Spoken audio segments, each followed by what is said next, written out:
This video, we're going to be talking about why you can't switch off. And this is for you if you're a founder, business owner, sales manager of some kind. And the reason this is important is because most people that come to me who are burnt out have this problem. And it looks like, they're just addicted to Slack. They wake up every morning and that's the first thing they get on in the day. They experience a bunch of anxiety around it. They often feel like something bad might be coming from it when they open their notifications in the morning. They often can't sleep. And most importantly, they're just generally tired and unhappy. And considering most of us did all of this work building a business, running teams, for some essence of freedom, fulfillment, having actual resources to live a good life. If we're living life that's tired, unhappy, we have no sleep, and we're addicted to our phones, it's not super fun. And the problem is, most of us think that the answer is just like more time off, is vacation. But vacation, time off, this sort of thing, isn't the answer. The reason why is because it's coming from the internal constructs, okay? The internal map of how we create our reality. So if you imagine, you probably had this experience where you did actually have time off, and did it actually feel relaxing? Maybe the first day or maybe even the second day, but then more often than not, you still feel tired and unhappy. Often you feel stressed. Often you still check Slack. Often you still can't sleep because the internal underlying frameworks don't change when you take your time off. It doesn't change when you go on vacation. And so it all comes down to this, the internal map. And this is how we create and understand reality. Because if you've heard of something called RAS, Reticular Activation System, there's so much information out here, we can only take it in through our lens of the world, which is created, right? So if you imagine there's reality here, then there's my stories, my lens, then there's me. And so everything's coming through this. And what that means is our map dictates the world we actually live in. Like physically, the world you live in is dictated by this map, right? So very often people who are in this place, all of their friends are in this place too, right? It's very rare that that's not the case. And so they only see this because that's their reality, that's their map. So they often share the map with the people they are around, right? The people they run businesses with, the people they're friends with, whoever it may be. Now, the key here isn't that we need to add something, right? We don't need to add to the map. Very often we need to take away from it, okay? Often we take on ideas about running our company, running the business, running the teams, that we need to be stressed, that we need to hustle and work all the time. And yet, usually, this sort of thing is actually near the top of the map, right? These are kind of like the mindset that we have. Often people who are in hustle culture, they're in this mindset. But the thing that creates the mindset to begin with is down here. We can think of this like the seeds, right? If these are the leaves of a tree, the branches of a tree, these are the seeds and the roots that generate that to begin with.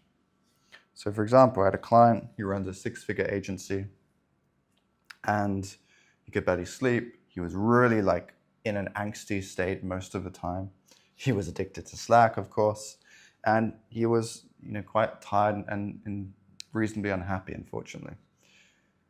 And what happened is we started to explore, and he was mostly up here at the beginning of the session talking about his mindset, talking about what was happening, talking about the things he was addicted to, the reason why he thought that was. But then we started to get to here, and we realized there was a lot of this guilt that was coming up, but the guilt was more here. It's kind of in the middle. And we started to explore, there was this emotion of guilt, there was this emotion of feeling kind of like he should be doing even more, right? This kind of criticalness.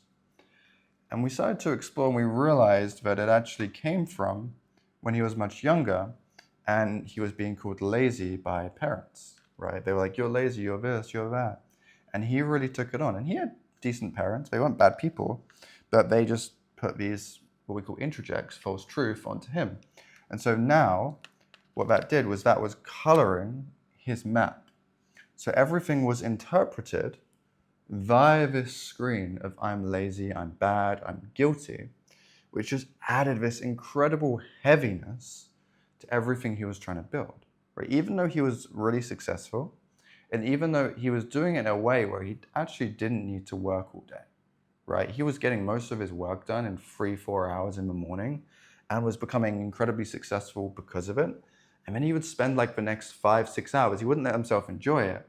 He would do this kind of faffing around work because he felt guilty and he felt that he should be doing it. And that's very, very common. And so what we did is we worked with the seeds, with the roots of when he took on this guilt, when he took on this underlying assumption that he's lazy, he's bad, he's wrong.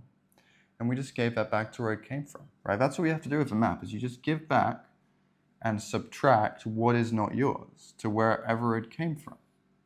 And then what happens is we remove the bottom of the map. We remove the seeds and we remove the roots.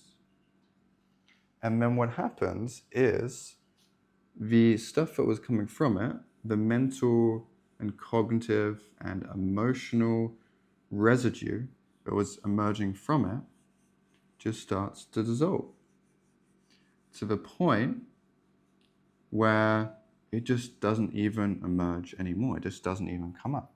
Okay, so when we give back, for example, this guilt, this laziness, not even the guilt and the laziness, that's the emotional tone, but we gave back the underlying assumption and story that he was a problem, that he was wrong, right, that he was bad.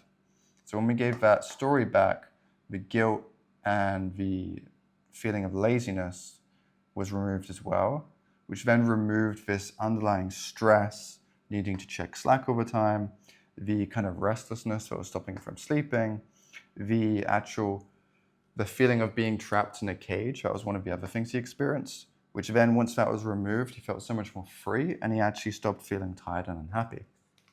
But all of that happened was because we removed the bottom layer, right? We removed the seeds, the root.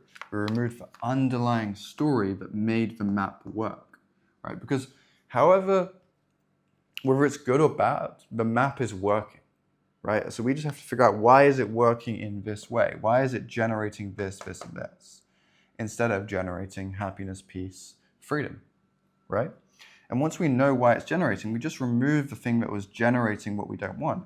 And then we just get to see what emerges in that space, right? And at most, it's just a neutral spaciousness to the point where we don't experience these old symptoms that were getting in the way of us, first of all, enjoying life and being free, but also running a successful business.